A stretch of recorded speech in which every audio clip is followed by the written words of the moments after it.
morning. That was wonderful. That was just wonderful. The pack it up in boxes thing can apply to so many things. I feel like I want to write it and put it on my fridge. So Ken's focus on the big questions has been important for me personally because, like so many of you, so many of us, I'm questioning my relationship to the world, to my country, to the current culture and climate, and to long-held beliefs about human nature and life's true purpose. I weigh these shifting beliefs and motivations from a place of safety, the C3 community. Not so much this building, it's just a building, but from within a proclaimed community of questioners, searchers, aspirants. I struggle safely here. Old and new concerns are surfacing. Here are some of my own questions that have come directly from Kent's recent teachings. What is my own unique conversation with my one wild and precious life? What are my deepest fears? Can I live courageously with my deepest fears? What in my current life diminishes me? How can I become more accepting of my own vulnerability, my tendency to overthink and worry and hide? How can I live more wholeheartedly in the world as it is without sugarcoating or denying what is happening to it? What brings me unbridled joy still? What makes my heart bloom still? Is it okay to want to just be alone and play the music I love and write stories and drink cocktails on my deck when things are so bad and worsening for so many people? And a final question, my own. Should I be on antidepressants? My sister Serena, who is a home care nurse in Minneapolis and who knows me well, thinks I should be. She knows that I struggle to stay optimistic, healthy, and calm. She gets me.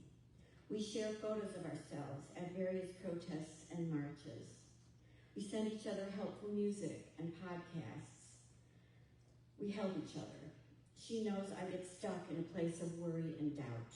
She knows that it affects my energy and my sleep and my ability to focus. We are very real with our vulnerabilities, hence her advice. But I am resisting antidepressants, not because I have anything against them. I have taken them at other times in my life, but more because in this phase of my wild and precious life, I have the gift and the privilege of being able to navigate the difficult reality we are in without harming anyone, without neglecting or disappointing anyone. I can feel the grief and loss and anxiety without damaging those I love. I'm not raising children. I'm not holding down a 9-to-5 job. I'm not dealing with a difficult loss, not living in poverty. I have my sister, and I have my friends, and I have Richard, and I have my children and my grandchildren. I have my projects, my drawings, my writing. I can navigate what is happening to the world as we know it and keep on keeping on. Despite all of the discord, apprehension, and violence, I am staying afloat for now. C3 is my antidepressant for now. This week, I read a children's book for writerly inspiration. It's a novel titled Pax by the author Sari Pennypacker, and it is about a friendship between a boy named Peter and a fox named Pax. The two friends have been separated. The boy is trying to find his fox, and the fox is trying to find his boy. The territory they are in has become a war zone full of dangers for humans and animals. Both the boy and the fox are refugees. They travel through wilderness and small towns, determined to reunite. The story has a very mythic quest feel to it. At one point, Peter alone recalls a time when he felt happy, where he was exactly where he was born to be. He calls this experience holy calm. The term resonated. For Peter, holy calm is being a boy on a baseball field, waiting for the game to begin.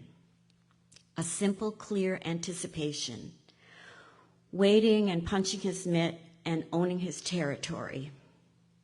This is also an element of the mythic quest, being exactly where one needs to be is a powerful concept in myth, fairy tales, folk tales, and spiritual thought. So I ask myself, am I where I need to be? What is my place of holy calm? What is yours? May we all help each other. May we all accept our heightened vulnerability and the absence of old certainties. May we develop together a reverence for what can't be known. May we, as Rilke said, learn to love the questions themselves. May we find holy calm, individually and as an organization. May we find courage from old and new sources. May C3 flourish and adapt and lift depression and calm anxiety and sustain us through these challenging times. Namaste.